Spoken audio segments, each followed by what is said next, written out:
Oh, it says we're live. Hey, what's going on, people? It's Goku. No, it's not. It's me. It's Darius. What the shit is going on?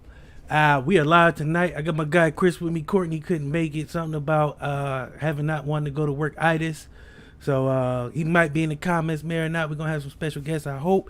But if not, enjoy the show. Here we go. The shit, baby. What the shit? What the shit? Baby, what the shit?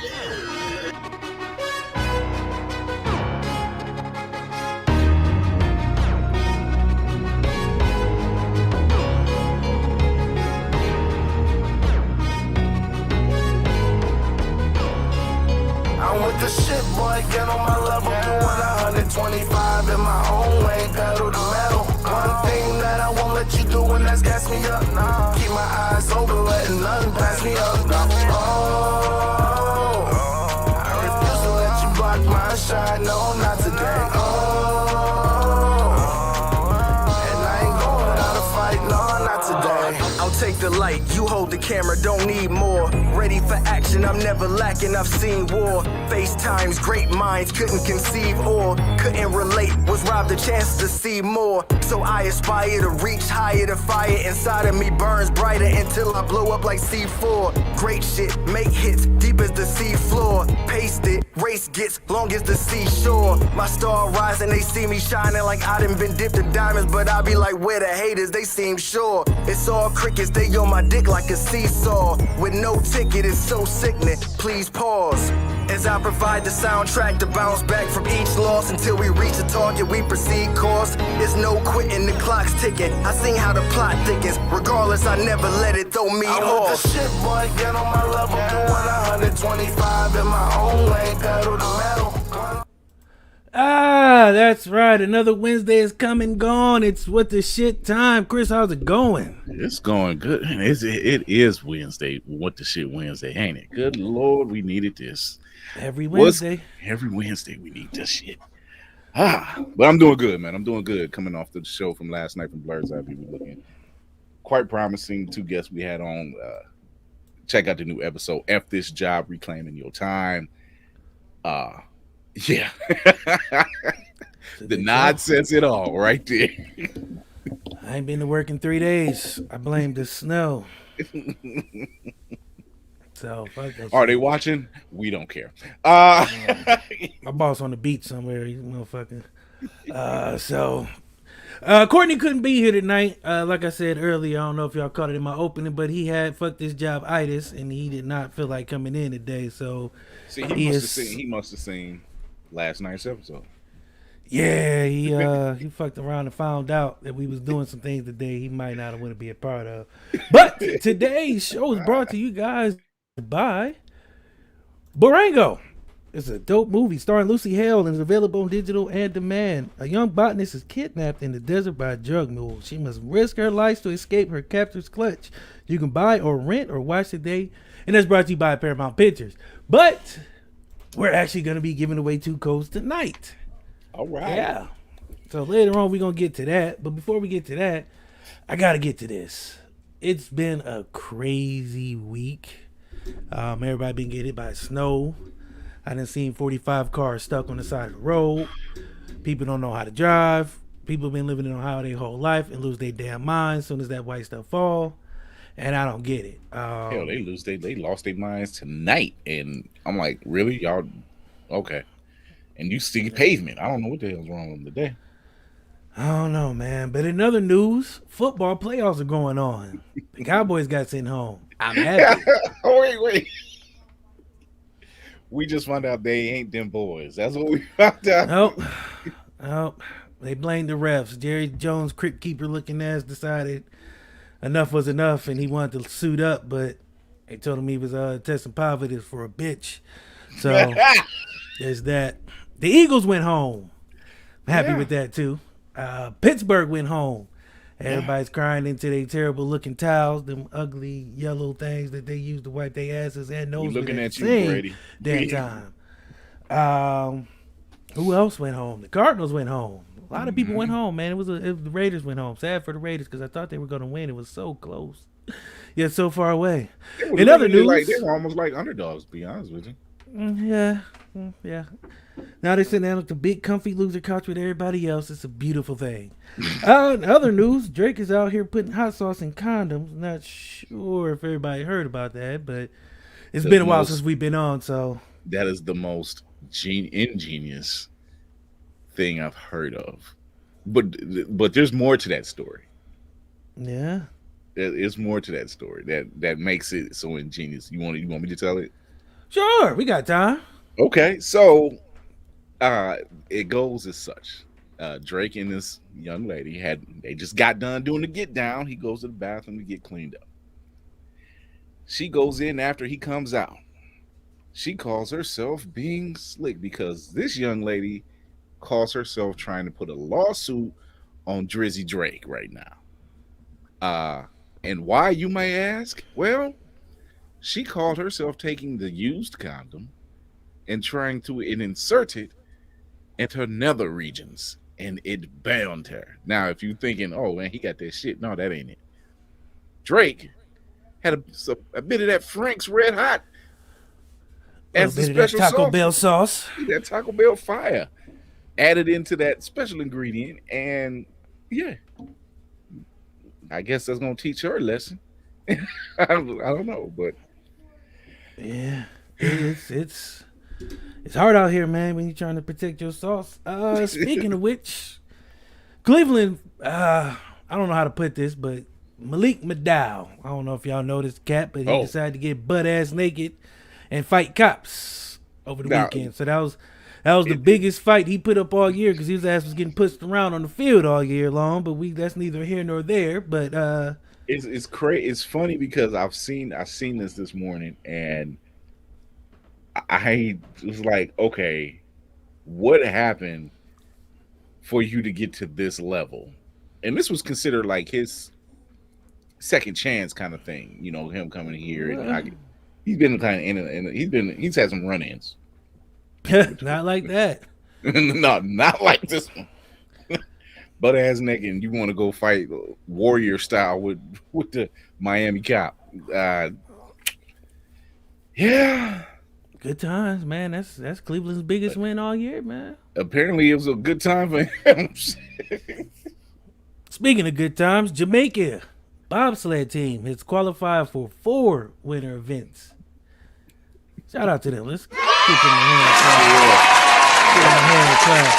Oh, I told y'all I had surprises. We got. I'm not gonna call him a guest because he's a brother. And my guy, Lingo Baby, Mike Thomas. What's going on? man? Yes, Lord. Yes, Lord. How y'all gentlemen doing? I had to What's get you happening, on, Lingo? man. I said before we had to get this conversation going. You a Cowboys fan? Yes, sir. Yes, sir. Till I die. How this weekend treat you, man? Man, look here, man. My weekend treated me the same way that the Raiders weekend treated them. Same way the Arizona's weekend treated them. Same way the Patriots weekend treated them. Oh, I You forgot go about to the you go Patriots. you go to the postseason to whoop ass. If you don't, you're going home. It just gets highlighted when the Cowboys do it because our failures is a lot of people's Super Bowls every year. So it is what it is. Stephen A. Smith. You took it right, bro. I knew that's where it was going to. No, because I have to ask because the way it ended Mhm. was a little weird to me as a football I agree. person, coach. It was just like you got 14 seconds left on the clock and your old recourse is a quarterback sneak. I don't know whether Dak was like, you know what? I got this. I'm going to put this on my back. Zeke got it partially torn, whatever it is. My wide receivers ain't catching. I'm going to do this. And Mike McCarthy isn't, and we've had this conversation, which is why I wanted to bring you on, because Mike McCarthy isn't. Do you like him as a coach? I'm going to ask you that. I mean, I respect him, nice dude, but I don't think he was fit for the job to begin with. I think it was a very shitty decision to hire him when there were definitely other coaches out there that these players would have responded to. I think that he's suitable for a head coaching job. I just don't think that he was the right man for this particular job. I feel you, and he wasn't, and he still ain't. At Um, all. I like Cowboys fans because your owner is. I don't know how to put this about Jerry Jones, man. It's just he Old. is. He's very involved. Let's say Okay, that yeah. he's very hands-on ish. But his football acumen is very low. If he was on Madden, his awareness would be 20. And you're being very nice about what his awareness would be. This man. I was trying to be professional. You never know what could happen in the future. Jerry Jones is 1,000 years old, and he might live to be 1,000 more, and the Cowboys still would be under his thumb and Jerry rule. Jones is running around looking like Mumra at this point. Pretty much. But that's to say the least. But enough about the Cowboys, man. I wanted to get you on because I wanted people to get to know you. So let's talk about your show. Well, the name of my podcast is Lingo. It's something that I conceptualized in 2019. It formulated originally as a sort of therapy, as sort of a coping mechanism for a divorce that I experienced, and just trying to lead people in the right path. You know, it's great value in having somebody who's objective, that's going to give you some good information that is coming from the heart, and they're trying to lead you in a positive direction. So that's pretty much the genesis of what we're doing over on my platform, Lingo. And you got guests now because it was just you starting out. I mean, you Yes, got a sir. co-host, I should say. It was just you starting out, and now you Yeah. got a team of people. Do you feel like it's necessary, or you feel like it was just like time to put some other people on? Well, as a solo entity, you can only do so much, you know, and it was a lot of pitfalls that I experienced as far as making sure that I could lock in with guests, trying to keep people engaged, and it's just me, as opposed to now where my roster has expanded.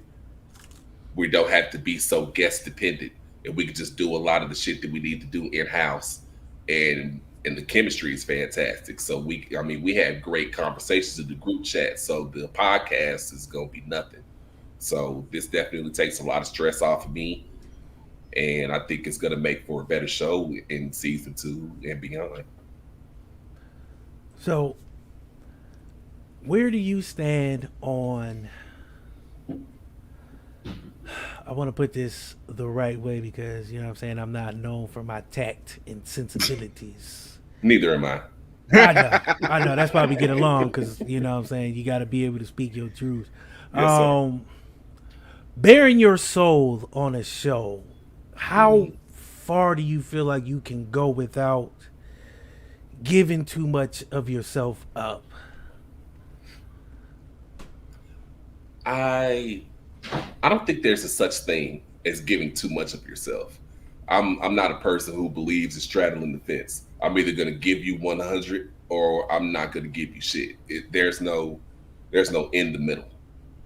I can't half-ass my woman. I'll lose my relationship. You can't half-ass your job. Your ass will get fired. You can't you know what I'm saying? You can't half-ass anything and expect to reap the benefits of it. You're right about that. I'm not even going. I think think I've- also I think also in that same realm when you mentioned that uh we are now in a, I guess you could say, in a stage, especially in the black community, where especially for black men, we're just coming to that point of expression and not being looked at as weak, soft, or just being downtrodden about expressing ourselves. Like, look, this is what it is. I don't like it. I don't have to like it. You can't make me like it. I don't like how this is feeling. We're getting to that stage that they're listening. Yes, sir. You know, that's what it is.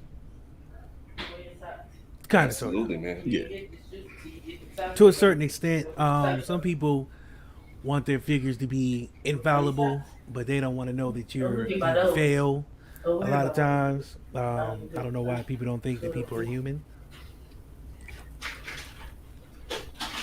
So, how did Piccadilly treat you during the podcasting game? Because I know a lot of people took that time to reflect and kind of just.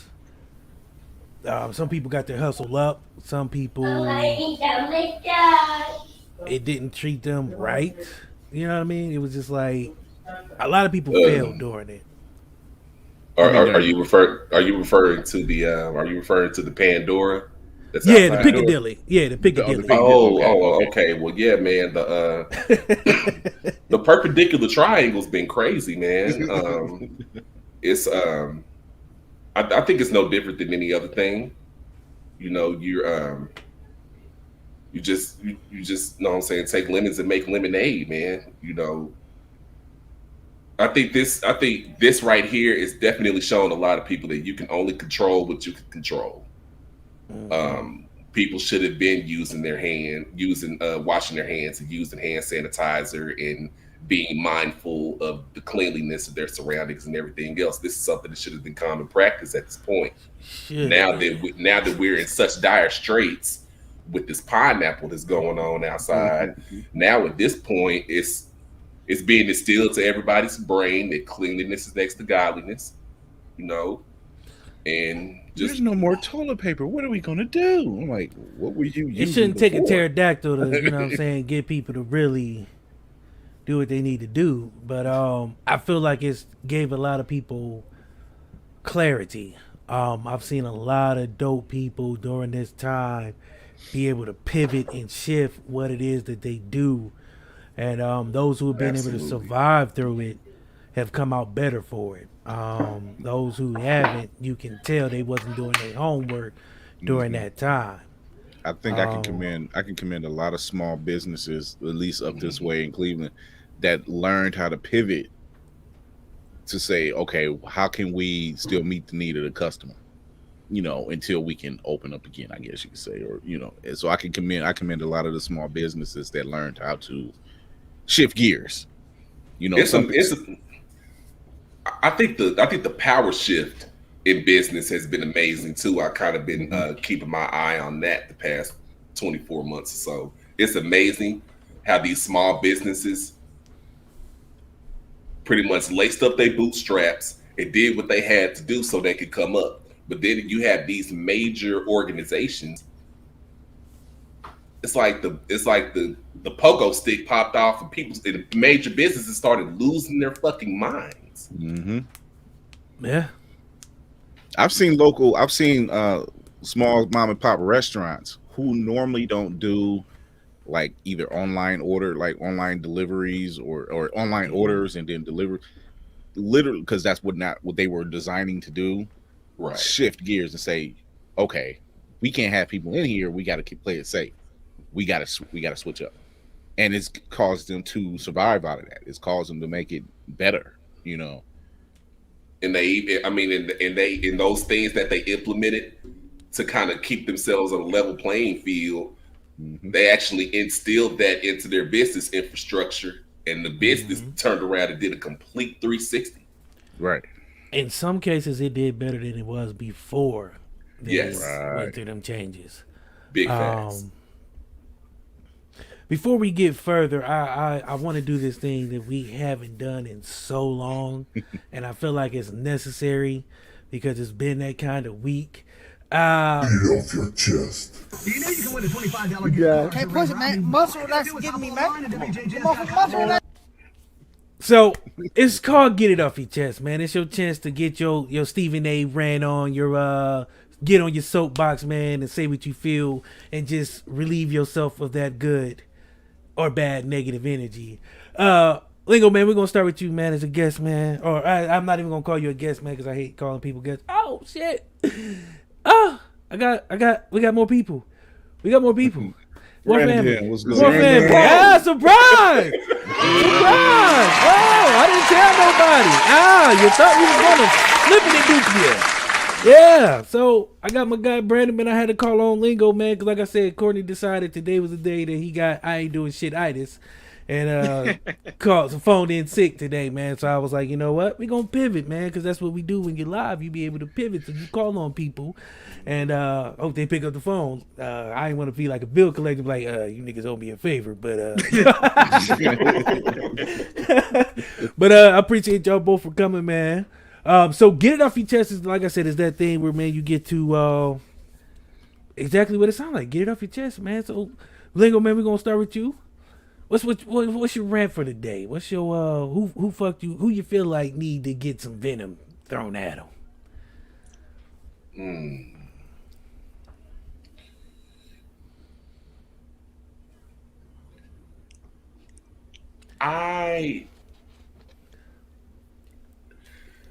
There's something about the sportscasters and sports analysts on several networks that just really itch my ass. Like, Oh, that's deep. So the whole world saw the ending of the Cowboys game last weekend.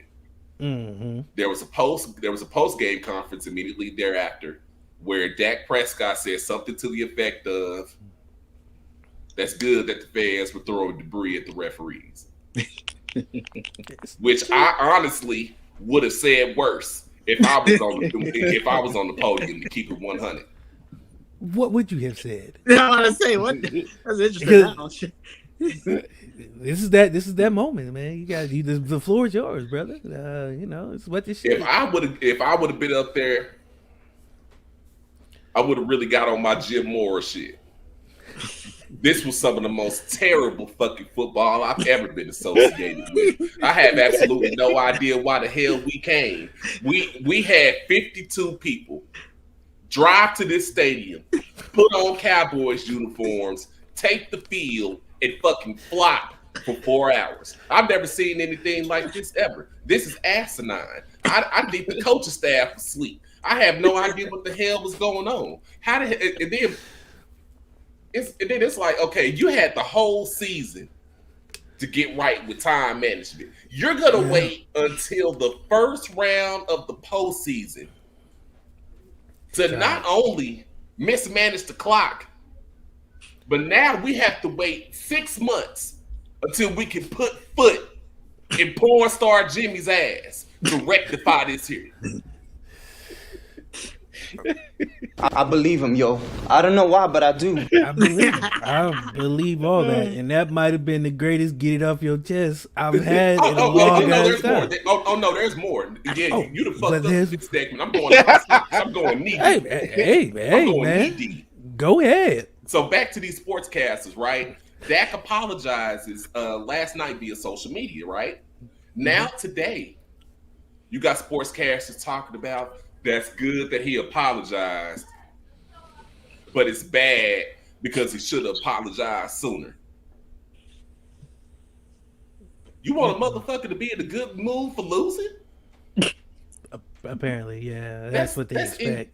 I don't understand that. Like, well, when you got the Skip Baylesses of the world who averaged -5 points his whole career, I'm not sure he's the leading expert in like that's. I don't understand how, if you never played a sport, you're an expert on a sport you've never done. That's like me going to Howard Stern for chemist's you know what I'm saying, formulas. Like, Howard, I need to make glue. How do I do this? Yeah. This came out the mouth of Skip Bayless, Shannon Sharp, Chris Bouchard, so pretty much Marcus Spears. Oh yes, Stephen A. Smith. Men that I genuinely respect in the sports analyst world, and y'all had, like, we got to be realistic here. Okay, that may not have been the fan favorite thing that you would want the flag carrying member of your franchise to say. But if that's the case, y'all probably need to stop being in a hurry to interview these people right after the game and wait until the next day, so they can have a cool off period. Because what I'm starting to believe is y'all are banking on these players so that you can get an emotional reaction so that you can get a narrative driven. Now, you say that, and we're all in this game, so we know what sells. We know don't nobody want happy Dak. Don't nobody want sleep number Dak. They want pissed off. We just lost Dak. And the fans, you know what I'm saying? That's what they want because that's what sells. That's what does the job. That's what makes the newspapers go round and round is that. You know what I mean? This is why you got Stephen A. No one would care about Stephen A. Smith if Stephen A. Smith wasn't doing what he does. The consistent yelling and everything else. If he didn't do that, we wouldn't care. But if you're talking in a calm tone, in a calm, relaxing tone of voice, the truth is still the truth, right? Right. The truth doesn't have to be loud, obnoxious, and boisterous. It's no, just but that's Stephen what A. does. Right. Well, I know why. Because when your hairline look like it does, you have to take the attention off of this and put it down here. Because if not, people will just know that your head is not shaped. Especially when you're always talking right. and your head is always. That's why he don't look at cue cards because he don't want you to see what you're thinking. And I think it's real weird. Stephen A. Smith, I don't think he's keeping that same energy because if my TV was correct, the Steelers got their ass whooped too. He ain't say nothing about. And you've been mad quiet. Well, he's a Steeler fan too, so I don't care. If you ain't telling the truth, you lying. I was just okay. Well, we've got no time for excuses. I was trying to give him a excuse, but I can't. Okay, my bad, Stephen A. Smith. You ain't shit. You heard it here first. I don't know, man. I was trying. And I'm good. Brandon, go ahead and get it off your chest, man. Would you first welcome. I'm sorry you gotta follow that. Yeah, I was about to say I don't know how to follow that. That was incredible. Well, since I'm the host, I don't follow anybody who does something great. I mean, I let somebody else go, so if it comes back to me, I know what to do. First of all, we all knew Pittsburgh was gonna get their ass whipped by Kansas City. That's why he didn't say shit the entire time. He ain't saying nothing. Pittsburgh gonna get their ass whooped. I guess my get it off my chest is like, what the fuck is this pushing P shit? I don't know, but I've been seeing it, and I'm lost in shit like the big blue P and shit. Yeah, this old nigga not know what the new idea what it is. Is it like OPP? Man. Like, like OPP, you make your own like mindset up.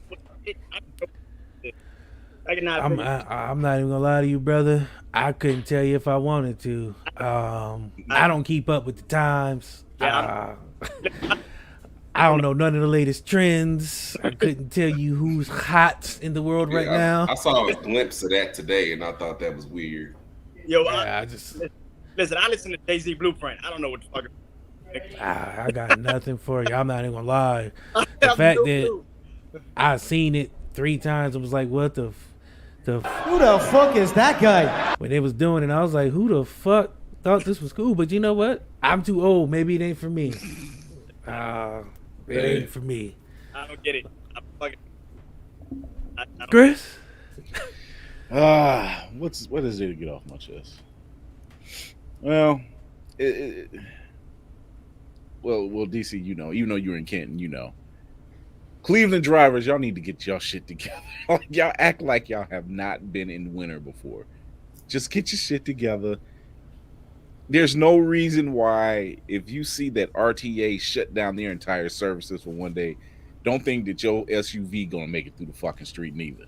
Sit your ass down somewhere and chill out.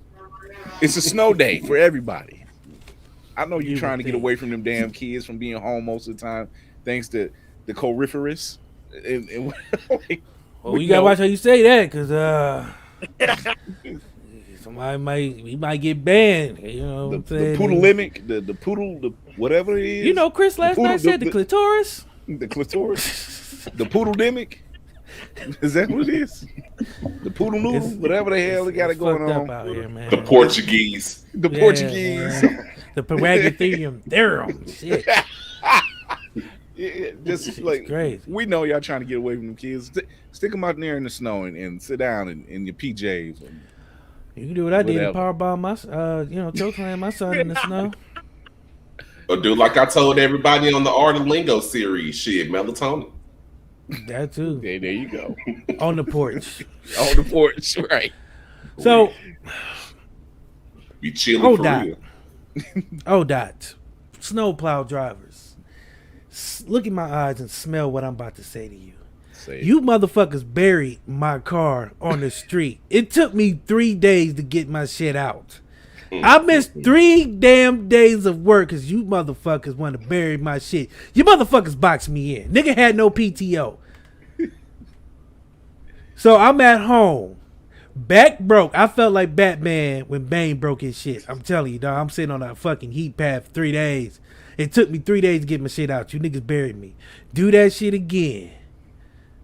And I'm going to tell you what. I'm going to be outside. Dirty for that. Beat your ass. I'm talking about a full fucking box, yo. And then these niggas had the nerve to ride by and wave. You know what I said? Shut up, bitch! We not friends. Nigga, don't ever. That shit pissed me off. I ain't even gonna lie to you. Nothing like shoveling your shit early in the morning and thinking you clear to go I and get out. started at 5 o'clock a.m. Monday. I didn't finish till 5 o'clock p.m. Wednesday. I had to get my wife's car out. I had to get my car out. Dog, I'm telling you, I was doing shifts. I was doing a shift. I was tagging my son in, like, go ahead, son. I'm gonna take a lunch break. You know, hold that mandatory OSHA break. I'm doing my thing. Nothing like cleaning your driveway. You guys out with no and- snow are lucky. Yeah. Nothing like clearing your stuff out and then coming home from work and realize that plowed your shit in. It's a foot in sitting in the apron of your driveway. You're like, oh no, that shit was up and to that my shit wheels. is hard. But you know who got it? I feel. You know what I feel bad for? Think about motherfuckers who get paid to shovel snow for like 10, 12 hours a day. Then you gotta go home and shovel your own goddamn snow. That's like, to me, that feels redundant. Like, and you don't, as a man, you don't be like, I'm gonna hire somebody to do that shit because you got pride. Your pride get in the way. So you're out there. Unless your back is broken, like you be like, I can't do no more. Fuck that. Oh, Brandon hired somebody. I'm a little ass kid that don't know no better. Oh my god, dog. But here's the thing: kids don't do that no more. They don't go out and get that $20 a yard no more like they used to. They don't know that you can go out here for 8 hours and make $400 real quick if you do your shit right. Because there's a lot of houses with a lot of old people who weren't trying to shovel their shit. They too busy eating hot Takis and playing fucking Fortnite. They don't know no better, man. It's the game changed. It's a different climate out here. It definitely is, because it's about 45 right now, and they talking about they're supposed to get down to motherfucking 12 tomorrow. So I'm not even sure what the ice age is going on anymore. Like y'all people in the South are fucking. I love it. Y'all fucking get to have sunshine all year round. Yeah, Like, our high was 63 today, so we're doing all right.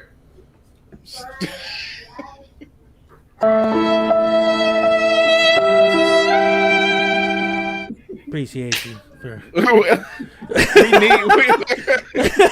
we need talk about a motherfucker sending positive vibes and shit. This motherfucker had the nerve to tell us it was 60 today. Like, Sending you my warmest regards. It was 60 today. Appreciate it. Would you like the forecast? No, I would not. I would fucking not. I know it's fucking 60 and sunny and shit. While I'm fucking digging out my car for 12 days and shit. Fucking well, not exactly. The rest of the week is gonna be fucked up, but we're gonna have a high of 60 on Sunday. We ain't seen 60 until what? June. If we're lucky. I'm sorry. Because it's going to Remind me to rain never after bring that. Southern cats up during the winter. I'm not gonna bring no more. You niggas will be the last Southern guys I bring up during the winter. I tell you that much right goddamn now. Ruining my whole buzz. I was feeling good. Tequila was kicking in. This nigga said, "Yeah, it's 60 and sunny here." I just walked outside and barbecued a skunk not too long ago, just on my patio, just because I can. Meanwhile, my grill is sitting under like 3, 4, 5 feet of snow. My guy, Boom, this nigga's in Arizona. Y'all legally have to have a fucking air conditioner all year round, so I don't want to hear shit from the clown. You know what?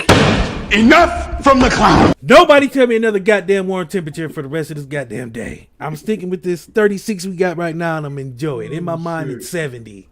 So, We can walk with our coat open. ooh. Say, Brandon, you remember that time niggas was hooping during Christmas? Yeah. Like we had on basketball, we really had on basketball shorts out there. Niggas was swimming. It was. Nigga, that was this Christmas. It wasn't that cold Christmas. Like, I was trying not to hurt his feelings. That is blasphemous. That is blasphemous. What type of weather is this? Where it's 70 degrees for Christmas. What the fuck is going on? No, keep going. Keep going. No, go ahead. Just keep it going. Why not? Just rubbing it in. At this point, it's just fucking. Now I'm just about to cry. Like I feel like this is some bullshit. The fuck is wrong with Ohio? Yeah, I'm doing it. This nigga said, no, that was last Christmas. He was like, no, remember the Christmas, you know.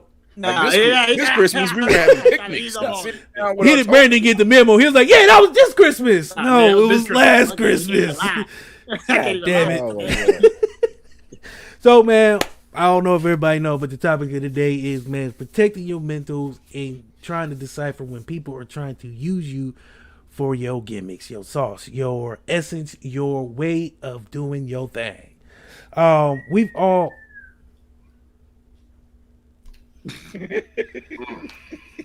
Go ahead. So you want to say lingo? I probably should have told him. I didn't tell him by design. I like natural reaction. So we've all been in that position where we've done something we thought was hot. We've done something we thought was on par for our brand. And you look somewhere else and you see the essence of you, your child, with a different face paint on. A mirror, spitting image of what you've done, but it's not quite you. How do y'all feel about that? I personally think it's fucking adorable. It's some of the funniest shit ever. I mean, because imitation is the sincerest form of flattery. You know what I'm saying? True. So when you do something, for you listeners out there, anybody who's vibing to this amazing platform right here, when you create something, when you create something, that is called your intellectual property, right? So when you see somebody out here executing moves that you conceptualized, it's kind of fucking cute. Know what I'm saying? Because it's like, bitch ass nigga, you know, come on, man, you know, and they know too. Know what I'm saying? But also Jay-Z shit will keep it between me and you. It's kind of like my idea, but I'll let you keep it at your house for a little bit, just to for real make you listen. You know that was my grandmama chain, nigga. Don't do that. I mean, but yeah, man. There's nothing original up under the sun, man. This is true. There's a million variations of a million different things. Well, you just need to make sure that nobody does you better than you. And that's what I kind of want to get at, because it's 2022. Originality kind of is subjective, because there's not a lot that you can do that hasn't kind of been done in some form or fashion, some variation, some Earth 36 type shit. I mean, it's been done. It just might not have been done the way you did it. So I wouldn't say a lot of people are being innovative. I mean, some people are, breaking some molds and doing something a little bit different, trying something, because we all get inspiration from me. I like to get inspiration from people. I like to see what people are doing, but change it and flip it on its head and do it better. Right. Because I take what they did and I strip it down to its bare essence. The point they were trying to make is what I look at. And then you take that, Dr. Fauci and Dr. what's his name?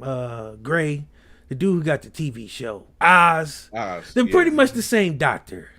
Except for one is old and creepy and the other looks like a southern pimp. I'll let you figure out who is who. But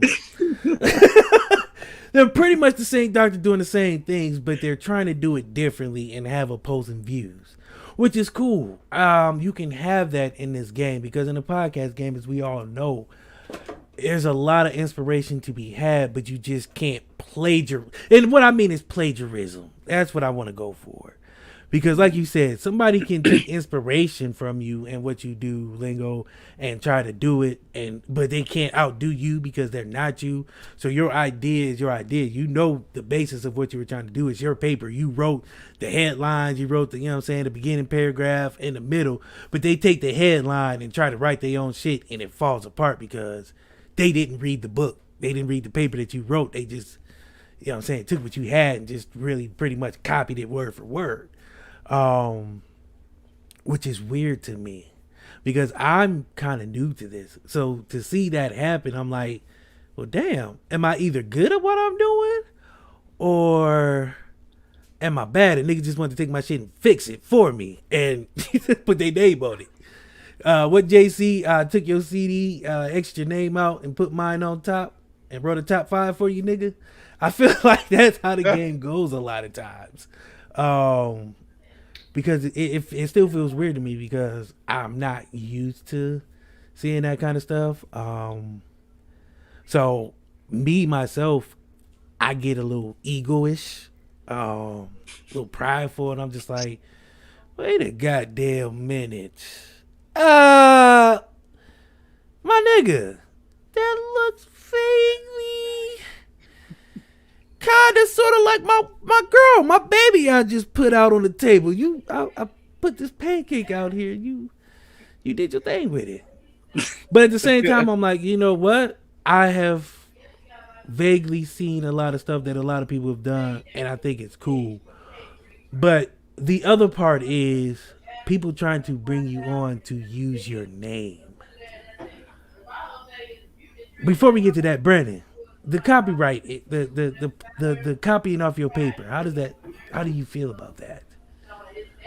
To me personally, I feel like if you do it, you just better do it better than I do, because I'm gonna fuck you over if I know it's me. I feel that. Because I like what both of y'all do. Lingo, you had the Art of Lingo. And it was like this dope ass series of people coming onto your show and interviewing you. And I was like, damn, that's dope. But I can't do it because he did it. And because I know you personally, it will make me feel like I'm jacking your swag. And that's something I could never do. If somebody I know, now if I don't know you, I'm a change what you did. And I'm a rearrange it to make it feel nice. But it still feels weird to me to have somebody doing something that's dope and then me just trample all on it and try to put what the shit Lingo thing, and then it be like, y'all come on my show and interview me. It's never been done before, but it has. Like, it's been done, and it was dope the first time he did it, so I can't recreate that because it wouldn't feel right. Like, and it was a dope ass thing. Like, you know what I mean? And the concept was dope. It was like, you know what I'm saying? It was just, but it was real because you opened yourself up to people coming onto your platform to interview you, which I hadn't seen done before. So that was the first time I seen it. Yeah, man. I went through some, had a pretty rough 2020, from a mental health and physical health standpoint. Your boy Mike was a mess. I battled diabetes. You know what I'm saying? It's not sexy. So I had to actually step away from podding for a little bit. But I then remember that.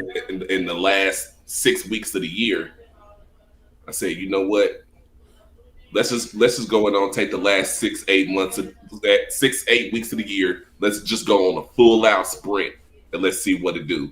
Let's just art of lingo. Let's combine TV and podcasting together, and let's get on the mini series vibe like NBC used to do and shit. Let's go ahead and do us a little hot mini series. Let's try this out and see what it do.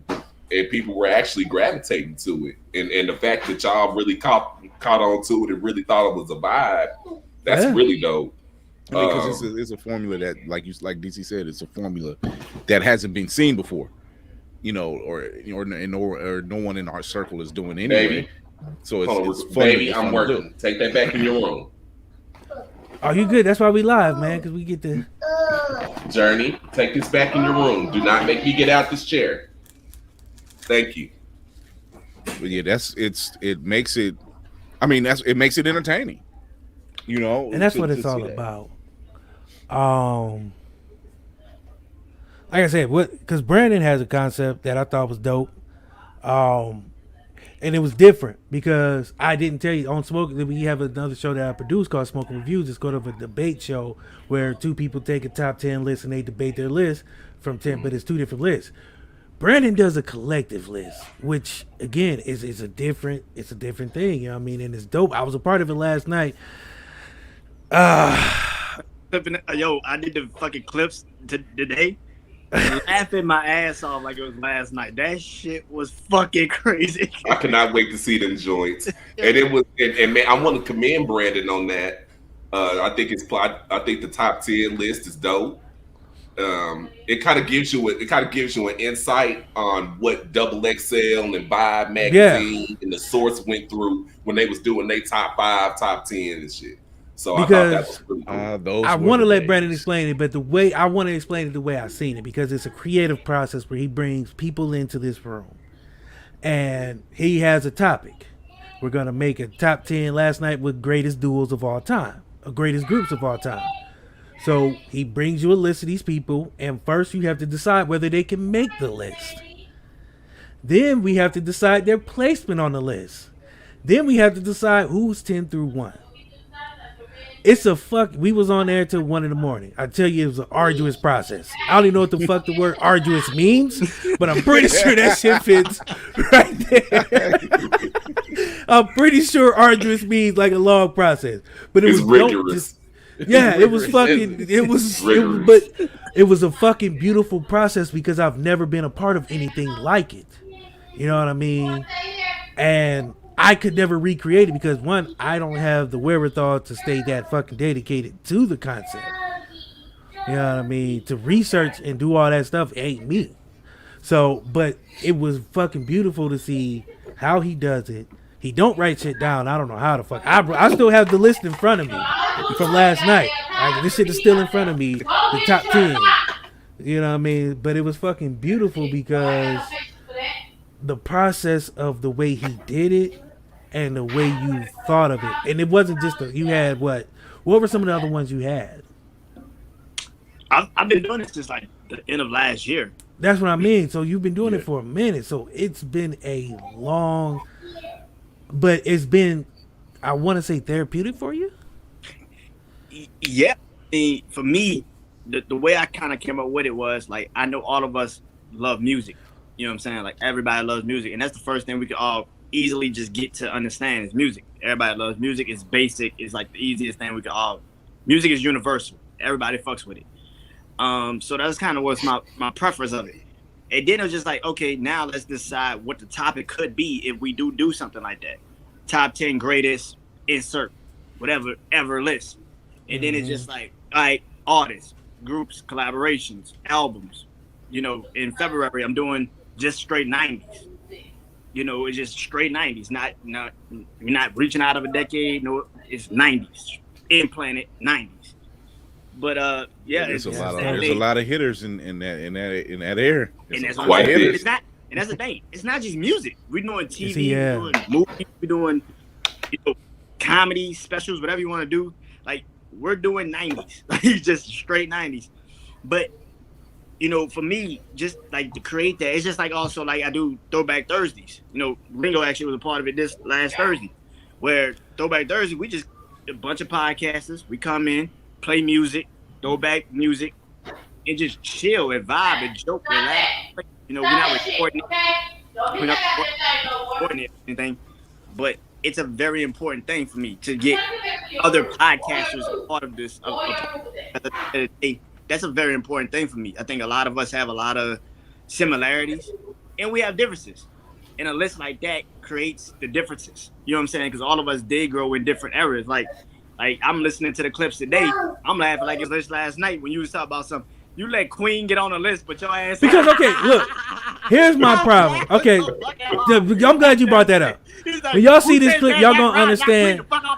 Y'all gonna understand my vitriol for this. Like just like you felt like Stephen A. Smith, these cats. Okay, so Wu-Tang was at 10, right? So if you lose your spot, you get voted off.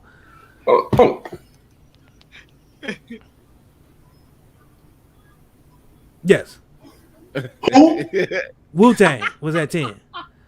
Like, but hold on, wait, the best or 10 is being 10, like almost off the fucking island. So, but hold on, it gets worse. So Wu-Tang was at 10. Actually, these cats. Actually, I went back and listened to it. NWA was at 10, and Queen was being knocked off. So Wu-Tang got knocked off before them. Then yeah, I don't care. So. I'm still going with the premise that fucking Wu-Tang was at 10. So look, recount. But hold on, Lingo, let me tell you. I'm with you, Lingo. They fucking knocked Wu-Tang off for Queen, right? Okay, I let him. You can have that. Whatever. We Are the Champions, Bohemian Rhapsody. Y'all won the argument. Whatever. Wu-Tang. Okay. I don't see why and how, but they was like, Queen gotta be here. They bounced on the table and pounded the fist. I want more pictures of Queen. They got to be here. Ah! So tell me why, when it came for Queen or Wu-Tang, these niggas picked Wu-Tang. Queen didn't even make the fucking list at all. So when I tell you I was pissed and trying to understand why the fuck would you vote these niggas on, only to not putting these niggas on the final. But here's the thing. It's what I love about doing a list like that, because everybody has their own indications of what a list is. In their head, this group was the greatest group to them. But to me, it's like, in that moment, I fuck with it, but that's your list. That's why I tell people always to write down your list. Because I was going to say, like, those are two groups. And the thing is, I don't know also certain people too. I do listen to all music, but it's certain groups that might escape me. I'm like, oh shit, yep. That group was a fucking fire ass group. I forgot. I mean, the final list was fire. Hold up. That shit was fire. I'm gonna see if Lincoln gonna ask the same thing I'm gonna ask, but go ahead. If you're talking groups, was Parliament Funkadelic in the conversation? They didn't make the list. They didn't make the list. Cut the shit out. roll the credits. Listen, roll the credits. Lingo. What the shit was brought to you by who?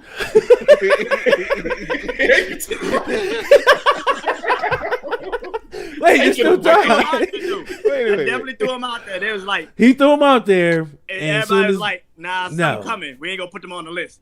They was like, "Nah, some coming." Mr. Diggy, what's going on? What's up, Diggy?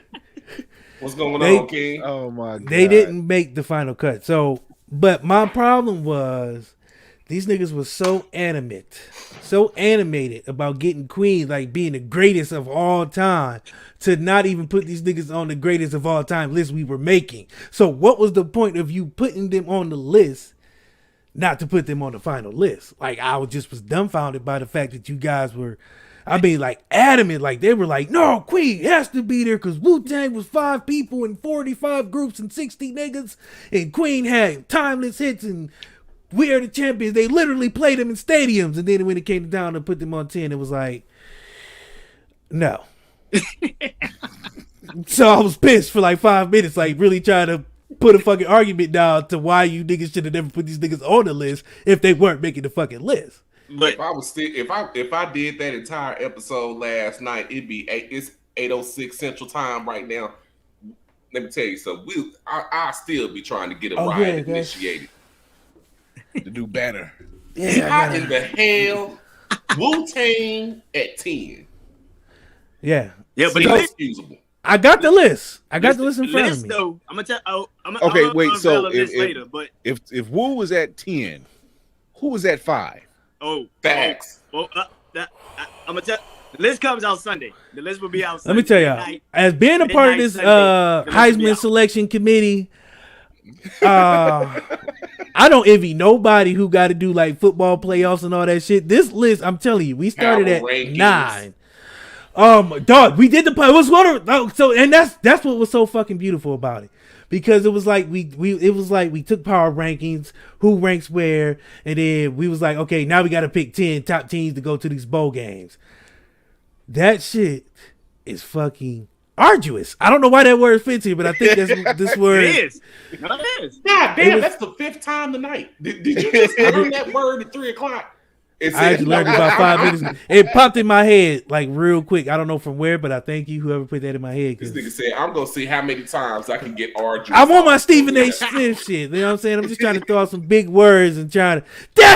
That was arduous, and it was blasphemy, and it was asinine. The fact that these niggas put Queen on the list, and that don't make no sense because it don't read. Because I tell you what, Skip, it just didn't make no sense, man. Because like I said, the list is fire.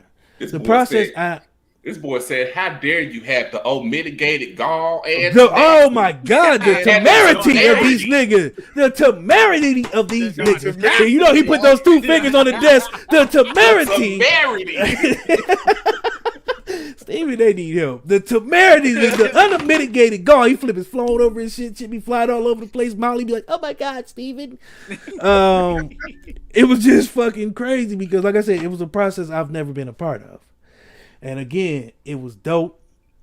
Very. See, now I thought would I do it again? Which is weird enough because you had Wu and Queen, and I wouldn't have put them even in the same category. There's no categories. That's the thing. There's no categories. It's just pretty much as a group, we're the TLC. Niggas wasn't feeling TLC at all. Listen. At all. I threw out some groups. It was last Waterfalls, night. wasn't it? It was Waterfalls. It was just TLC, period. Okay. I threw out some groups last night, and I was like, they was like, nope, fuck them. No votes. I got 3 fuck 'ems. Damn. I got like 3 fuck 'ems. Like, no hesitation. A couple hell no's. Oh, hell no. Another list. Like, I was like, God damn, the fuck is going on? New Edition? Did they make the list? Who? You got to wait. New Edition. They didn't make the list. We shall see. I feel good because I know I got the list in front of me and can't nobody see this white blur. So But yeah, I mean, but for me to like do that list and to have like that was the first time I had so many podcasters in that room to do that list. I've been trying to get people to do it for a minute. It was fun. It was fun. It's enjoyable to see so many people because at the end of the day, that's what I want. I want it to be expanded. So let me ask y'all this. You know, I asked this question to a lot of podcasters because I feel like when I got into this game, I was told, no, you don't do that. You don't do that. Politicking with other podcasters, is it as taboo as people might get out to be? Because you have a lot of people like, no, you guys are podcasting, you guys are competition, you shouldn't be in the same room together or the same show and blah, blah, blah, blah. And I was like, fuck that rule. Who says like, who the fuck made that? That's like, me personally, as you can see, I don't give a fuck. I like having people on in the same lanes. I like having people on who are like-minded because I feel like it's better. The platform is built to.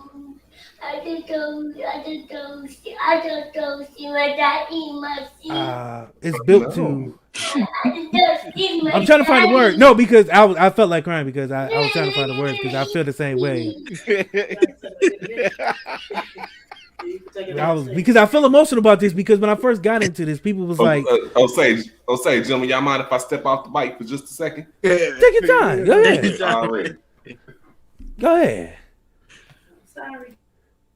Yeah, fuck them. That's it. Yeah, because I feel like you right, Diggin. I feel like a lot of people, and I'm gonna go ahead and put him back for a second. I feel like a lot of people be like, no, you can't do that. You know what I mean? It's not the way because you can't grow if you have other people on because then you guys are competing. And if they're on your show, how are you gaining? And I'm like, how? Why?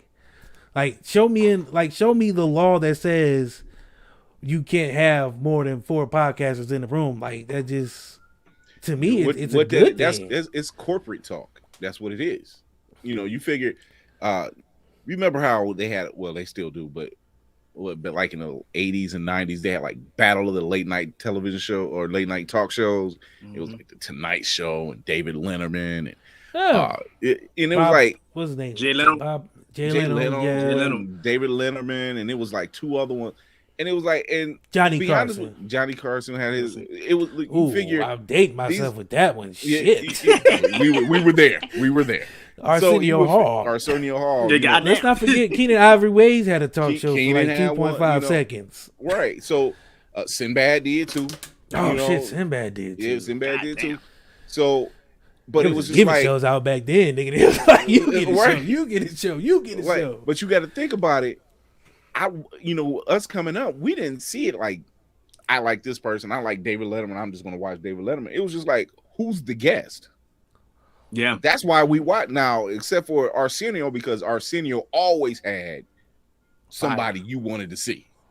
That's just what it was. He was putting folks on, and that's why they showed the love like they did for his show. Because it was like folks came on, they wanted to come on Arsenio. You wasn't gonna see Wu-Tang on Jay Leno. Not back then. Not back then. I seen Redman. I don't know what. I think it was Redman that was on Ricky Lake. I thought that was the most awkward ass. Oh, man. Like he performed. I'm like Redman. I'm like this is such an awkward pairing. I was like he did one of his songs, and I'm like, yo, this. She was like, no. She was like, hide my purse in the back. Right. But no, man, because I don't believe in that. I don't believe in that competition shit because you know what our motto is. Like there's room at the table for everybody. I because feel like everybody what's for brings me something is for different. me. You know what I mean? Like I don't feel like I'm gonna lose or gain any fans, or I don't even like to say fans because I'm still iffy about the stardom thing or whatever. People are like, oh yeah, I like what you do. And I'm just like, thank you. But I don't think I'm gonna lose listeners because I have Brandon on or Lingo or when we had Boomer on. You know what I'm saying? Mm-hmm. Like I don't feel like bringing other. To me, I look at it as this: it only strengthens the stronghold that we can create. Right. Because the network that you can build by bringing those people in, I don't look at it as competition or enemies or we on the same time slot, so I gotta beat him in ratings. Right. Fuck that. That shit don't mean shit to me. As far as I'm concerned, when you build a strong team, you know what I mean, whether it's in network or out of network, when you have those people who you can call on them at 30 minutes before showtime, like I did, you know what I'm saying, Brandon and Mike, and you know what I'm saying, and they was just like, I got you. That's what I look at it as loyalty. Yeah. When you grow up in the hood, you know you got to be loyal to those people who are loyal to you. Right. You know what I mean? When you call on somebody and they show up, that's who you count on. So I don't give a fuck whether we on the same time sign with the same damn show name. You know what I'm saying? It don't matter to me. Because at the end of the day, when you're looking to build something, you're not going to build it alone. And I hate to tell people that who think, you know what I'm saying, Bill Gates is out here balling on his own. He's not. He has a team of people who's helping him do shit and get shit done. Bill Gates that's a whole Bill Gates not thing. even writing the code that you're looking at. You know what I'm saying? He just put money up, you know what I'm saying? He had somebody help him build this shit. Right. He front moneyed it. So when people say that you can't share knowledge and you can't share the sauce, and that's a part of the reason why I had this episode like it is, because I feel like people get into that mentality to where you can't share knowledge. You can't give each other the same game because you're supposed to keep it guarded for yourself, because if not, how do you get ahead if you're giving it to somebody else and they use it and get up? Well, the way I see it is, if somebody takes the knowledge I use and it works, And fuck it, I know it works. right. That's, I know didn't my steer shit him works, so wrong. now I didn't gotta. steer him wrong. If I give Brandon some game and his shit blow up tomorrow, by the way, if you go to what is it, Urban Boulevard. Boulevard and use the code, is it still Brandon.30 right now? Because I know you might have fucked that up for you last night. After last night, I don't know. So for those who don't know, my man got a sponsorship. So shout out to him for that. Technically, I shouldn't be promoting that because he's competition and he's. I know, right? Yeah. I should be getting my own sponsorship, so I probably should be trying to steal his. But Actually, nah, man. I remember. Man. That's how they talk it. That's how they talk it. Yeah, Too. I remember having a conversation with both of y'all, and just the conversation with both of y'all. You know, it was different conversations, but it both were like similar in a way because y'all both taught me so much in both of those conversations. You know, and not just about like being a podcaster, how to be a better podcaster. You know what I'm saying? So I always wanted to come back on here and just thank both of y'all for that because you know y'all appreciate it. I ain't gonna lie to you. I have no idea what the fuck I'm doing. It. Truthfully told, I'm winging this shit every day as I go. Same. I mean, there's a group that me and DC are part of on Facebook, and it's a black podcaster group, and there's questions being asked. Yeah, it's questions being asked all the time, and technically we shouldn't be giving game in there because we're all supposed to be competition. Right, but see, here's the thing. I don't see competition like DC. I don't see the competition. What I see is somebody else is bringing something different to the table. It don't matter what the content is. This content over here might talk about mental health, but it might be from a woman's standpoint. Over here, it might be from a man's standpoint. Over here, it might be from the building. Right. Oh, it might be from a black person's standpoint. But they're all doing something different just from a different point of view. You know, just like with my show. It's a geek podcast. There's tons of geek podcasts out there. But ours talks about it from a Blur's point of view. You know, my show is I don't know what the fuck this is. So here's the thing, you know, when you gotta classify your shit, you gotta pick like a main category, then a subcategory, and another one. I have yet to figure out what the fuck this show is. I don't know how to classify this shit. I'll be honest with people. If anybody knows how I should classify this show, I had it under comedy, and it was like I don't feel like it's truly comedy because although you know what I'm saying, not in the purest form, because I don't want to put it as comedy because I don't want to give people that thing to where like, oh, they're telling jokes, and you know what I mean. You know what I mean? It's he came back with the merch. Okay, I see you. He's like representative. He's like, baby, make the kids get loud so I can come back with another hoodie. Brad is home. But that's the hoodie, bro.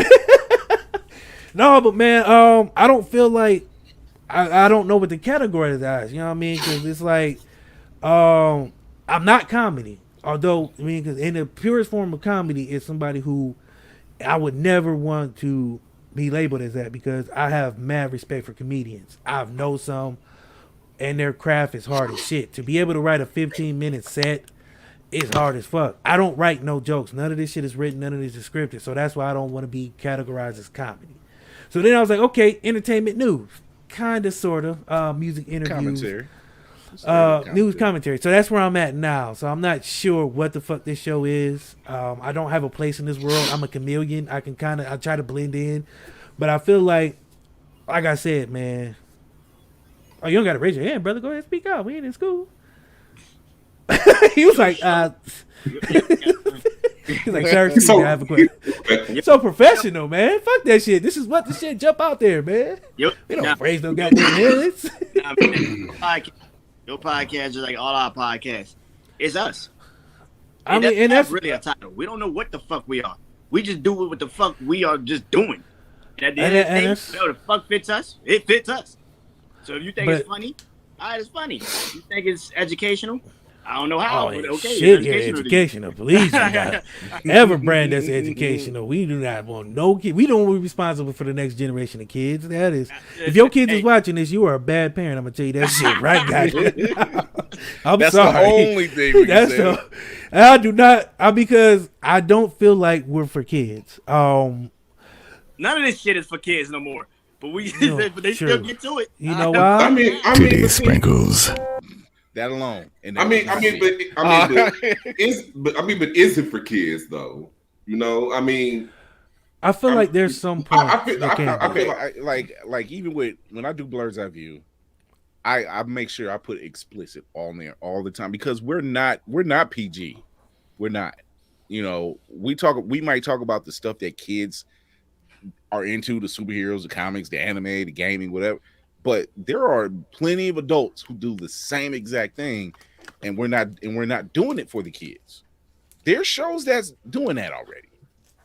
Yeah. We're doing that for us. So, Lingo, do you feel like your content is for kids? I said something on Brandon's show last night when I introduced myself. I said that I'm the most non-PG podcaster of the PG era. And that's why I was hoping you said that again, because that made me feel right at home. Because like I told you, me and you are in that same boat. I can't censor myself. I refuse to, and that's another thing I feel like people gotta realize in this game. You have to be true to yourself. Like we said the other night, people gonna realize who's real and who's fake from your personality. They can smell it. A mile away. 2 country miles for real. But I mean, it's real because you gotta realize, man, and that's why I struggle to try to put categories on. Like I wouldn't categorize like Chris. I know where he stands. You know what I mean? He has a defined genre. You know what I mean? But the three of us, where will we go? Like, where's our home? Like, we have to figure this out. Like, where do we? Because Apple, you know, they want to put us in a category. They want to put us in a box, which we don't belong in. So we have to find our. I guess they because look, okay, here's total openness. I receive like newsletters from different things I'm a part of. And it was like, so if you're starting a new podcast, first you have to define your audience and then find your niche, where you belong, your what's your genre. And I was like, nigga, I don't fucking know. We a fucking man cave. We talk about shit like, I mean, it's a barbecue minus the food, my nigga. Like, I don't know where the fuck okay, sure. I mean, like this season, take this season. This season has been mostly musical interviews, but I'm not gonna classify my show as that because then next season we might not have one. Right. So motherfuckers come looking. Man, I really don't think that podcasts should necessarily be restricted to a specific genre. I think that by now we're well aware of what happens when you try to put a person, place, or thing inside of a box. No, I don't think anybody has to check one box to say that you have to be this person. That's why people had such a hard time wrapping their mind around great athletes like Bo Jackson and Deion Sanders, because you wanted to put them in one arena and have them concentrate their talents in this one arena. Mm-hmm. Who the hell do you people think you are? Skip Bayless. God created you to do whatever the hell it is that you're good at that particular thing. God was a little bit nicer to Bo Jackson than Deion Sanders, and they're able to do both sports very, very well, and we're all pros at both. Mm-hmm. You're right. Some people got it, some people don't. You know, I'm gonna tell y'all got it, because I wouldn't. Like I said, man, it's just the concept y'all had was dope. Y'all being here was not supposed to be, because if to let the people tell it, we're not all supposed to be in the same room. And I think and here's why I think it's because if you look at, and I don't want to put this in terms of races, but let's do that for a second, because that's the best analogy I can give you. The black race is not supposed to be together and united. We're not supposed to pool our resources. We're not supposed to be on one accord. We're not supposed to make content together that's dope, because then if we get together, then we start putting money together and talent together. We start taking over areas that we're not supposed to take over because it's dominated by people who are not us. and they don't want to see that. So when you have a Ryan Coogler with an all-black cast, we talked about this on Blur's Eye View with Black Panther being an all-black cast, and they thought it wasn't going to make it because too many black people. All of them. There's not a white person there. You mean the hero's not white? There's no. Where are the white women at? Where's the damsel in distress who's blonde hair, blue eyes? Like, where are these things, the norms that we know? Drinking double pump lattes and eating going to Starbucks getting bagels and shit. I mean, these niggas is eating fucking real food. Y'all come on now. Hell, and Gone with the Wind. Oh shit. Did we ask where the white people were? In The Godfather 1, 2, and 3, that's where the white people were. But let us have a movie called Black Panther. They lost their whole mind. Ever loving minds. Where? How dare hell they? is Jackie? What the fuck? It was crazy is it had a black director. So that blew him over the top too. A black man directing a movie? Black men. It's not porn?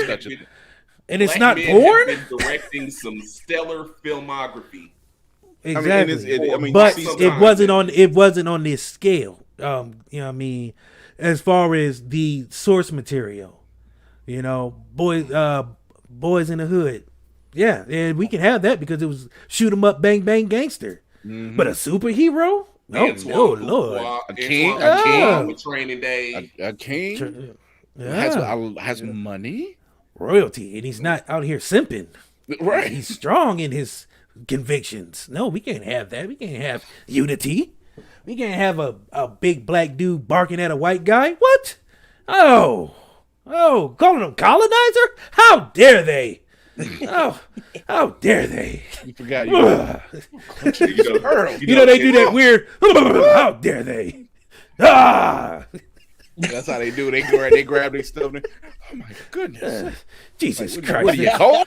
Black people on the screen. I believe this. But I say that to say this because crying out loud. They're loud. Quiet on the set. Jesus Willikers. Jesus. No, but I say that to say this, man. I believe, and I've said that from day one in starting this isn't a show for everybody. But it has become a show for everybody. And when I say that, I meant when I started it, it was just supposed to be the four of us at the time, just talking shit. We didn't really plan on guests or anything like that. You know, we incorporated people we knew, but we was like, we're going to keep it with people we know because that's who we know. It wasn't until I really started branching out and meeting dope ass people, I was like, you know what? What the shit is really for everybody. It's a place, it's a space place for anybody to come on, be able to talk your shit, talk about the dope shit that you do. You know what I mean? Talk about just what it is that makes you you. And that concept has kind of evolved to where, like I said, we have a plethora of dope ass people that I can call on and be like, I'm there. Or even if it's just like, hey man, I want to do an episode of strictly about you, and they love it. And I feel like that's not even rare because we're seeing it a lot more.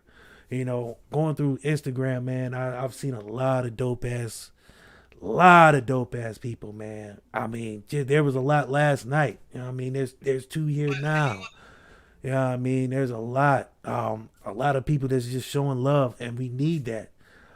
We need more of that. We need more of these conversations. We need more people reaching out and be like, hey man, I want you to come on. Hey man, let's do something. Hey man, let's get this working.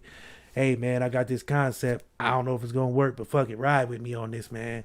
I think it's dope, and I think it's needed, and I think it's possible that everybody has a lot to offer. You know what I mean? It's a lot of dope ass talented people, but they're not getting those opportunities because you have those shows who aren't doing that. You know what I mean? Who have the network, the following, you know what I mean, the reach, but they're not willing to share that because they're afraid that if they share their platform, they'll be overshadowed. Mm-hmm. And I think that's the biggest thing that people need to get out of your head, because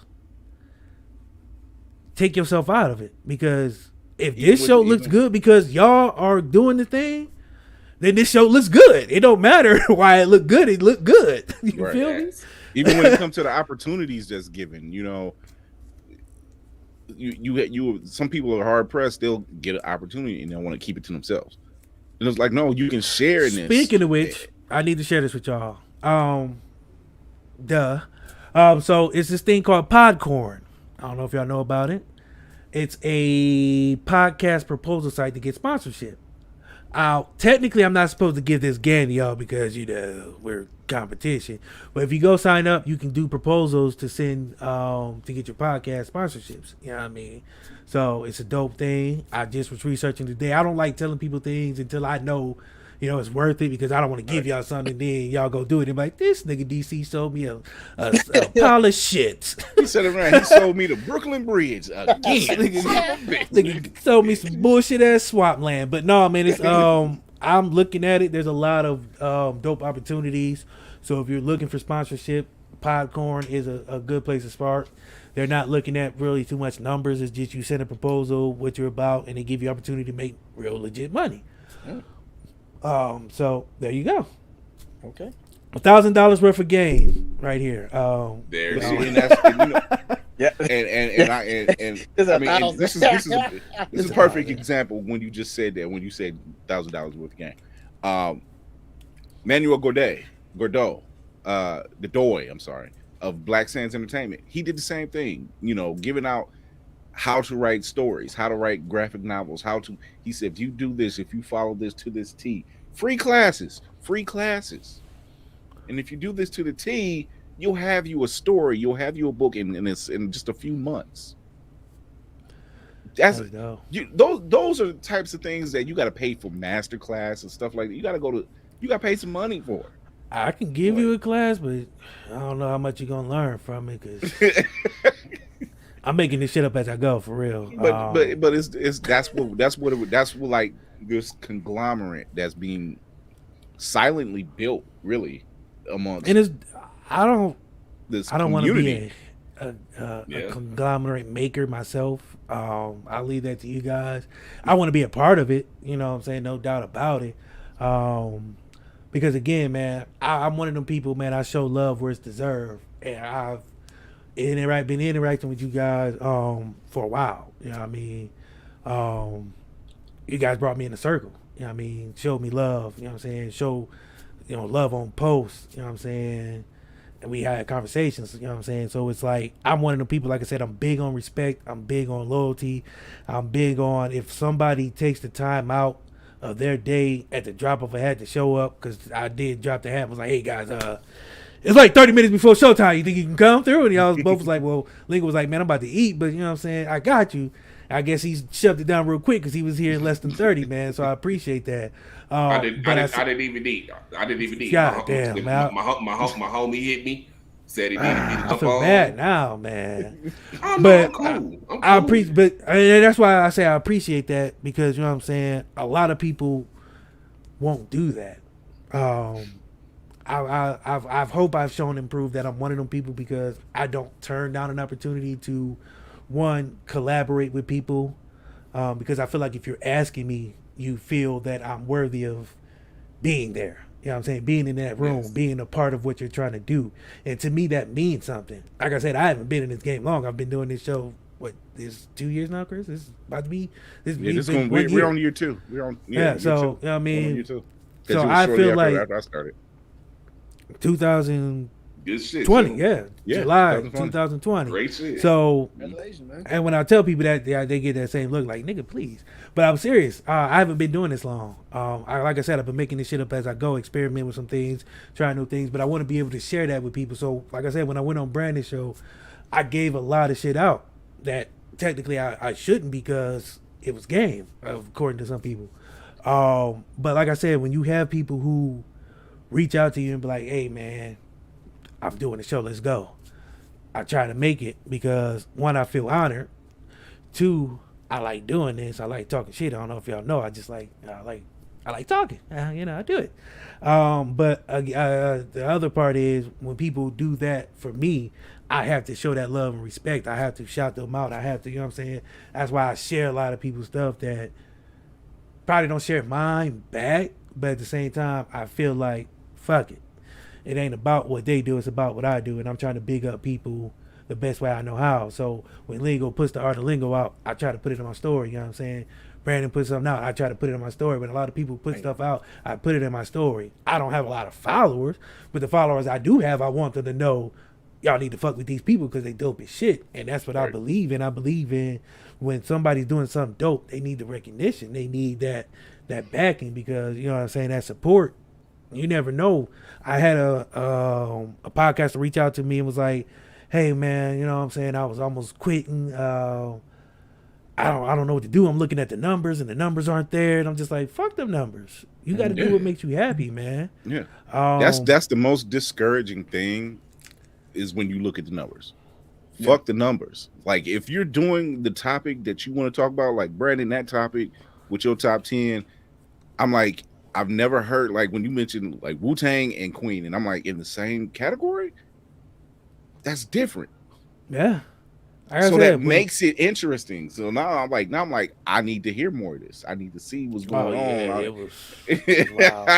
I heard the one before that was wild with Lingo and all them. I missed that one.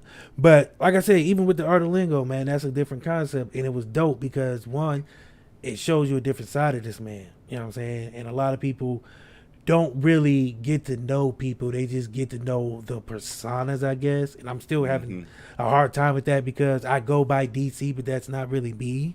You know what I mean? It's when that red light comes on, yes, DC is shown. It's a part of me, but it's not fully me. And people who really know me, they know that I wouldn't say it's a caricature of myself. It's not like, you know what I'm saying, I'm putting this big ass cartoon character out, but it's a little more over the top than I normally am. But it's still me. So to see you put yourself out there like that, it's refreshing. You know what I'm saying? A lot of people get behind the mic or get behind the camera and all you see is their representative. You don't see the real them. And a lot of times you can tell that after a while because you're like, this nigga keeps saying the same thing. Or it's the same person every show. And it's like, no, nothing different. There's no substance to it. It's no art to it. You know what I mean? And that's what... And that's the direction that I was going in. My government name is Marcus Thomas, and I felt like this was a way of introducing everybody to Marcus through Mike, because I do my podcasting and everything as Mike Thomas. Mm-hmm.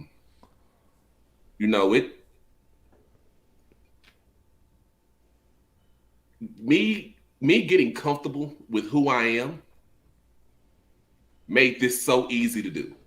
Mm-hmm. I actually went 36 years and I had no idea what my first name meant. None whatsoever. So one day, just on a whim, I went on Google. The name Marcus derives from the name Mars. In Greek mythology, Mars is known as the Roman god of war.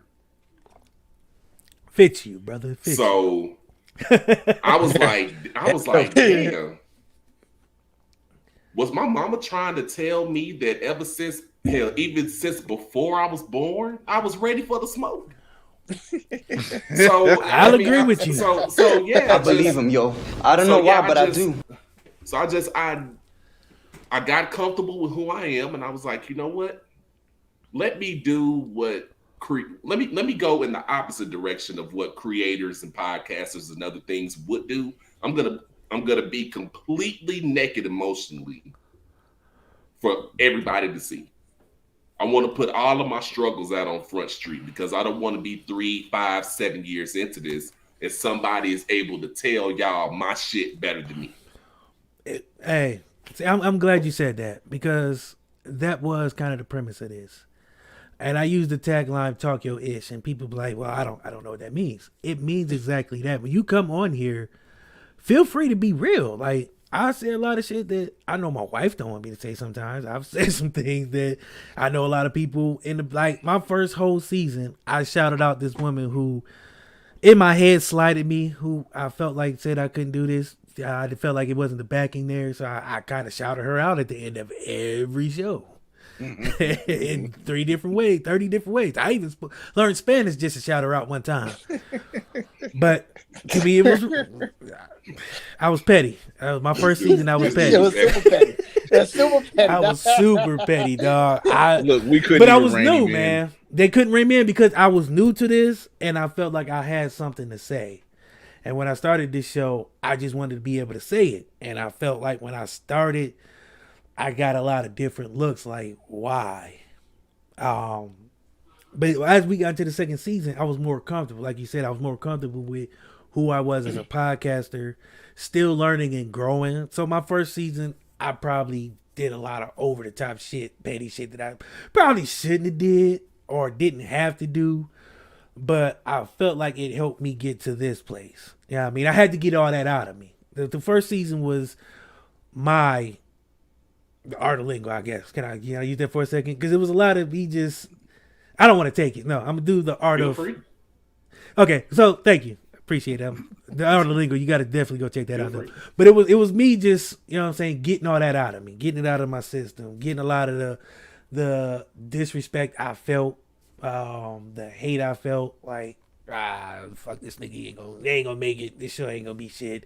It was just getting a lot of that out of me. So it was therapeutic. So that's why when we got to season 2, season 3, now into season 4, season 5, starting in Black History Month, it feels better now. I feel like we're in a different place. I've got a lot of dope ass people that I know I wouldn't have met if I not opened up. You know what I mean? Not got out there on Instagram and started really opening up to people and getting to know people. Not taking advice from people, because at first I was like, I ain't taking advice from nobody. I'm doing this shit my way. Fuck what y'all talking about. And I'm still that way to a point, but now I'm more receptive of the mission. The task at hand is not to put me out there. It's to put other people out there. You know what I mean?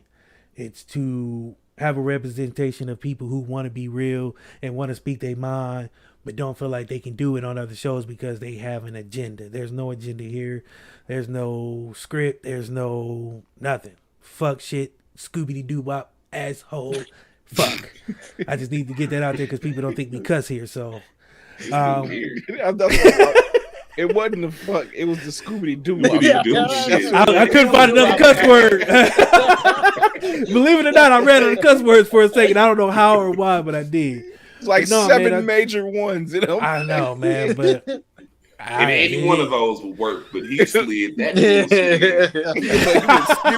That was a record skip. Crazy. I'm like, yeah, I bred a brave fart, man. But no, I mean, it's just like I said, it's dope to be able to break the norms, man. To be able to kick it with people who are dope.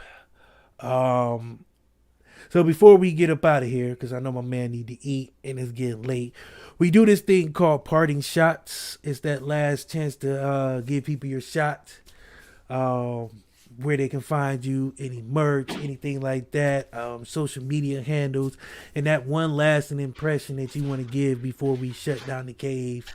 Because my tequila's warm and my water's cold, which it should be the other way around. But Facts. you know.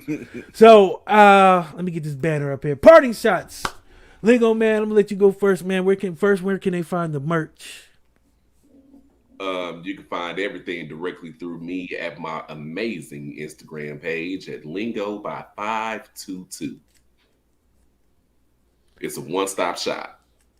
Yeah, it's my shit there too. Plug away. What's next, man? What's next for you? What you got coming on? When's the next season start? Everything. Give them the goods, man. Season 2 with my amazing new cast. Shout out Mika. Shout out KK. Shout out Juan. Shout out my brother Neek. You know what I'm talking about? You the Wu-Tang Clan now. Yeah, we're But that's dope though, man. Because like I said, man, when I seen the cast, I was like, okay, he's coming, and I'm ready for it. Because when you stop for a minute, quiet as it kept, I was like, I hope he come back. I'm not gonna lie. I'm not gonna lie. Brandon's aware of the thing that happened with the thing. I was honestly like, you know what? Fuck all this shit. I'm not about to bother with this. But if I would have done that, I would have been fucking my blessings up. Because you know what I'm saying, didn't no man set up this podcasting path for me. God set this podcasting path up for me. This is I truly believe that God said this is the path for my life. I truly believe that. I believe it with everything in me. So I came back hard at the end of last year, and I'm going to continue to go hard. It's lingo or nothing for me. You know what I'm saying? Because it's not just me. This is my woman. This is my daughters. This is my mother. This is my brother. This is my family. This is my life. And I'm not fit. And I swear to God, you can't kill a bad motherfucker like me. So that's the mind state that I'm taking going into everything going forward.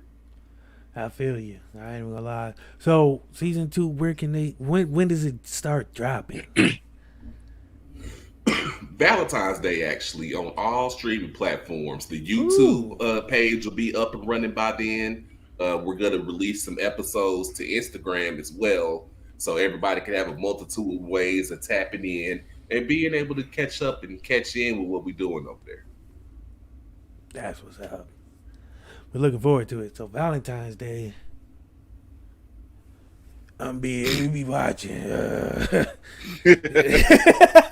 Yeah, let me tell you something. If you know what I know, it'll be in your best interest to check out the season debut with Lingo. Ain't nobody gonna kick in the door for their debut the way we gonna kick the door in for ours. That's what's up. I got something for your ass. On that season debut. It's like just looking at him, he got like it's on the tip of my tongue. I want to tell you. Don't give him too much. Don't give him too much. You gotta let it out. Don't give him too much. Shout out to Lingo, man.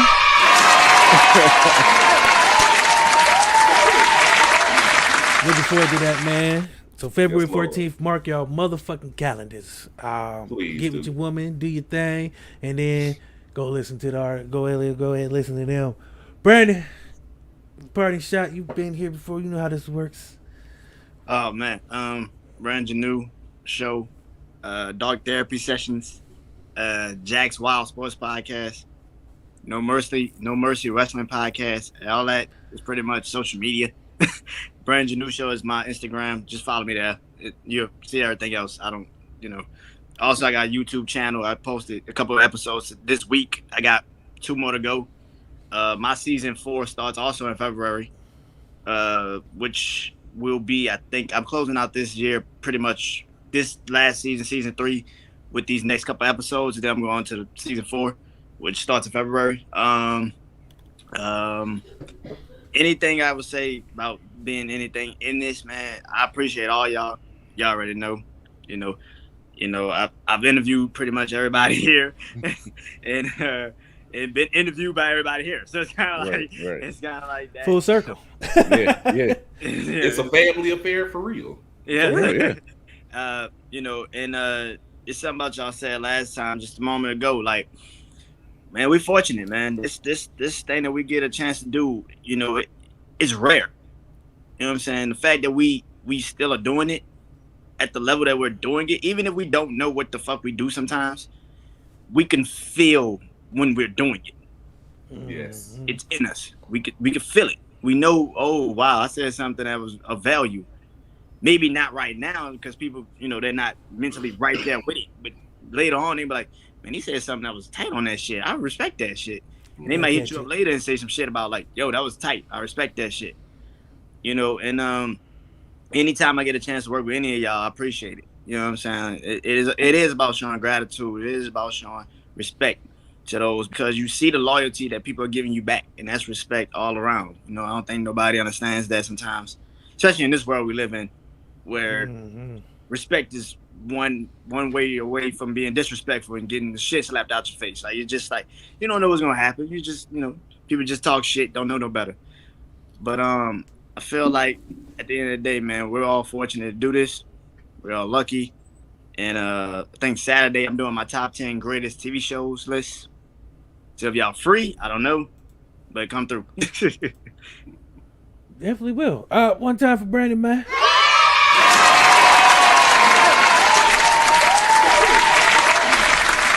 So as I always say, and it's become my greatest cliche, you guys will always have a home on with the shit. Don't care what it is you're trying to push, plug, or pull out in the world. You always got a spot here, man. Always welcome with open arms. Thank you so much, man. Thank you. Anytime, any place. So before I let Chris go and before I get to my party shot, I do need a couple of plugs before I do some things because there's a bit of housekeeping I didn't do. Shout out to our media group WMIC, media partner up in New York. Shout out to MAP 360 Collective, another partner we have. Shout out to Podcorn, something I'm cultivating. Like I said, if you guys want to go there, it's an open door policy they have. Sign up, put your proposals in, and get that money rolling in. They do it. You can do it by episodes, and they pay you per episode. So it's a really dope concept. Something that I found on a group I'm in. And like I said, I like to research things before I tell people about it because I don't want to give something to somebody that's not going to work. So, Chris, party shot. Party shots. Tune in next Tuesday, 8:30 p.m. Eastern on all social platforms, including Twitch and YouTube. Blurred's Eye View will have our very esteemed guest, BlurredCon winner from last year, Kiwi Nina Mori. She'll be coming back on again to join us. Check it. Yeah, she's coming back on. The Seamstress Queen. Yeah, she's really dope. Yes, Lord. Yeah, check me out tomorrow. I'll be doing Fury Reacts. I'll be talking about the first 4 episodes of Peacemaker. Episode, I think it's 4 of the Book of Boba Fett. That'll be on Twitch and YouTube. You can check me out on IG. I'm always on IG on the Chris.Fury1 page and the IG for Blurred's Eye View. That's all one word. Also, TikTok, Chris.Fury or Chris Fury1, where I do motivational Mondays and tons of other stuff with the Rogues and the Council and that whole 9. But I do motivation. I'm best known for the motivational Mondays, where I kind of pick people up, and have them keep going. So that seems to be doing pretty well. So that's still going. And yeah, you see me here with DC every Wednesday. So you'll be seeing a lot more of our, or at least I know you'll be seeing a lot more of my mug doing some stuff. So yeah. Because I'm lazy, I'm going to let you guys read the bottom if you can't read it because you're listening to this. Go to the go. You should fucking watch it live. Shit, I don't know what to tell you. Damn it. As I said, man, I gotta thank. I also gotta thank Kick Up Your Heels Entertainment. Yes. Fucking love them people, man. I know Brandon's been doing some shit with them. Katrina and the whole team over there, man, they're fucking wonderful. They've reached out to me back in September before we started our 4th season and really believed in us without even knowing us to send us a lot of dope ass people. So I could never not thank Katrina and Rachel, who are the 2 people over there who run Kick Up Your Heels Entertainment. They've done wonders for us. The love that they show, it's fucking unbelievable. It's actually kind of giving me a sweet tooth sometimes. It's just so fucking amazing. Wait, we got to shout it not only just in WMIC. We got to shout out 80 Empire. Oh, 80 Empire, yeah. They consistently showing love to all 3 shows. For those who don't know, who haven't heard, your boy's gonna be on their next motherfucking album. We gonna do an interlude, man. I can't wait. We're them niggas, them niggas ain't gonna know me then. I'm be like, y'all niggas don't know shit. I'm gonna give them more. Mom spaghetti. These weeks arms were heavy. My deodorant ran out, so I'm feeling sweaty. So one of my best freestyle, I know, but yeah, don't do that, man. Shout out to Ligo was just like, I can't believe this shit. Yeah, okay. So anywho, back to the Hit this one. Like, oh my God, this is terrible. Could somebody please find Ja Rule, get hold of this motherfucker so I can make sense of all this. Okay. Help me! Help me! Nigga! Help me! But I cannot see. I'm legally blind. For those who didn't see his face, I'm glad y'all didn't. It was not a look of approval. My approval rating just went down worse than Trump. Wow. You down, My bad. you Too down soon? there with Biden now, homeboy. This is Ooh, shit. I swear, that's pouring shots. Oh, hell no. right. Oh hell All right, yeah. well, Fuck. back to the Love Fest. So yeah, man, shout out to them. Shout out to WMIC. They have been showing us a lot of love too. Media group out of New York. Shout out to the new partnership with MAP 360 Collective. Yes, Having Lord. a lot of dope giveaways through them. Next week, got another one. I think we got 2 for both shows, don't it? Is it Yeah. 1 or 2? Yeah. Well, this one ends Friday. Speaking of which, Friday. Oh, y'all thought y'all was gonna get away with us. Y'all was only gonna get us one time this week. Nope. Friday, we'll be back with the boy Naughty, man. He's a dope ass music director, music videographer, but he also has an album coming out. Double feature Friday. So it's a double feature for What the Shit this week, man. We going 2 times this week. Season finale is next Wednesday. We got the boy G Black coming back to the building to touch down with us one more time before he run out to Cali and become famous, sir, than he already is. And then we running, like I said, we're not stopping. So there's no breaks. There's no breaks. Season 4 runs right into season 5. On Groundhog's Day, you get the lovely ladies of the venting space, Miss JJ and Zay, coming on to the show. Lovely ladies, man. I can't wait to have them because their podcast is fucking crazy. If you don't know these ladies, they talk about any and everything, but they're also big on the mental health side. So there you have it. So we're running all the way to a May 11th. We're booked up right now till April 13th, fully staffed, fully got guests, nothing but illustrious guests. Because I like to say that. Shout out to Jesus Zamero for giving me that one time. I get to finally say that shit. We always got them. My parting shot would be stop being afraid to share your stage. If you're afraid that somebody's light is too bigger than yours, then your light is already not enough. That digs deep, don't it? Ooh, That's a deep one, boy. Uncle Don. That Oh shit shit, that shit hit. I'm gonna leave it at that. I ain't gonna say nothing else. So You need to Catch follow it. that, but you should have followed that with some church music, nigga. Oh. I'm about to say. I ain't Get got him, none. Pastor. I Take your said if time. your light is not dim enough, you ain't enough. If you're scared to share the stage with somebody else, you need to get it out of fear. Because all 2022, we're trying to big up everybody.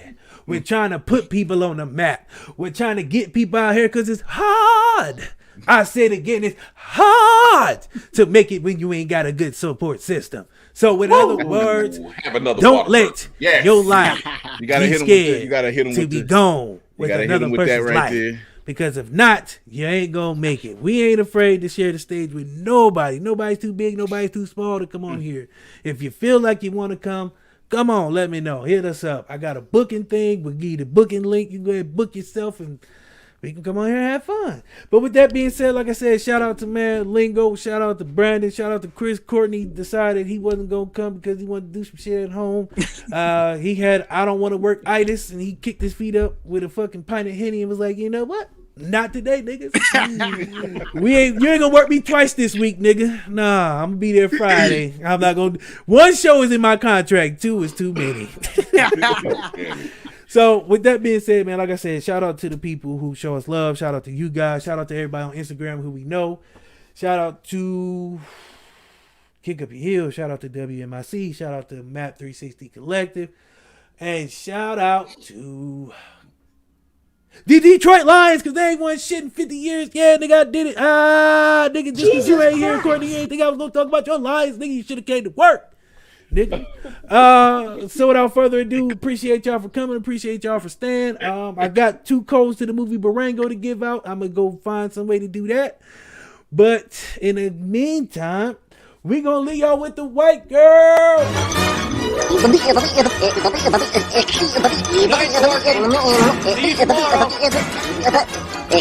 Go home, folks.